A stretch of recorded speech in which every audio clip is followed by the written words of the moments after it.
कई लड़कों में बहुत ही गंदी आदत होती है, उनको टॉयलेट को यूज करने के एटिकेट्स तक नहीं होते हैं। जब भी वो टॉयलेट करेंगे वो उसे शॉवर की तरह इधर उधर बिखेर देते हैं, जिससे बहुत सा टॉयलेट साइड में या नीचे गिर जाता है। बात दिखने में छोटी सी लगती है, लेकिन क्या आपने कभी उस सफाई कर्मी के बारे में सोचा है जो आके इसे साफ करेगा? उसे भी तो बुरा लग सकता है, वो भी तो एक इंसान होता है। क्या जाएगा आपका जब आप एक ही जगह पर पॉइंट करके टॉयलेट कर लेंगे तो? लेकिन नहीं, हमें तो गंदी आदत पड़ी है। लेकिन इस गंदी आदत का सॉल्यूशन निकाला है एम्स्टरडैम के एक एयरपोर्ट पर, जहां पर मेंस लू के अंदर मेंस यूरिनल के बीचों बीच एक नकली मक्खी चिपका दी है।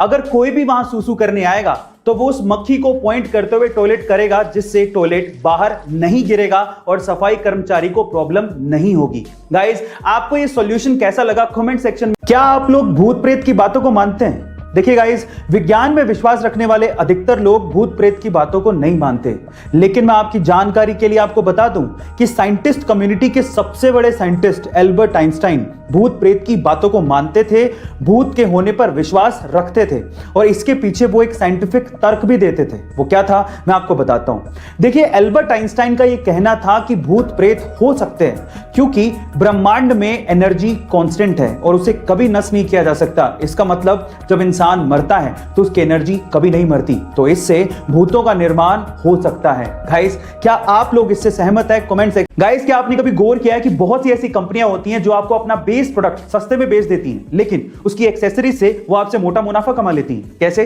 मैं आपको एग्जांपल देता हूं। पहला एग्जांपल है जिलेट का, जिसका अगर आपने रेजर खरीद लिया तो रेजर तो आपको वो सस्ते में बेच देगी, लेकिन रेजर खरीदने के बाद आप उसकी ब्लेड तो चेंज करोगे क्योंकि वो खराब हो जाएगी, तो ब्लेड में जिलेट आपसे अच्छा मुनाफा कमा लेती है। दूसरा एग्जांपल है अमेज़न के किंडल का, जो आपको सस्ते में मिल जाएगा, लेकिन किंडल सस्ते में मिलने से कुछ नहीं होता, उसमें बुक्स पढ़नी है तो आपको पैसा देना पड़ेगा और वहीं से ही अमेज़न किंडल आपसे पैसा कमा लेता है। और तीसरा एग्जांपल है एचपी और कैनन के प्रिंटर्स, जो आपको बहुत अच्छे डिस्काउंट में सस्ते मिल जाएंगे, लेकिन वो मोटा मुनाफा कमाते हैं प्रिंटर की इंक से, क्योंकि आपको प्रिंटर में रिफिल करने के लिए इंक तो चाहिए, तो वहां से वो आपसे अच्छा मुनाफा कमा लेती हैं। गाइस, यही होती है कला, मुनाफा कमाने की या पैसा कमाने की। गाइस, आपको ये जानकारी कैसी लगी कमेंट सेक्शन में जरूर लिखें। जापान के टोक्यो में समुद्री तूफान की वजह से और भारी बारिश की वजह से बाढ़ का खतरा बना रहता है। 2006 के पहले तक तो बाढ़ की वजह से जापान के टोक्यो को काफी जानमाल का नुकसान होता आया था, लेकिन 2006 में टोक्यो ने अंडरग्राउंड बहुत बड़े बड़े चैम्बर्स बनवाए, जिनकी डायमीटर 30 मीटर तक थी और जिनकी डीपनेस 70 मीटर तक थी।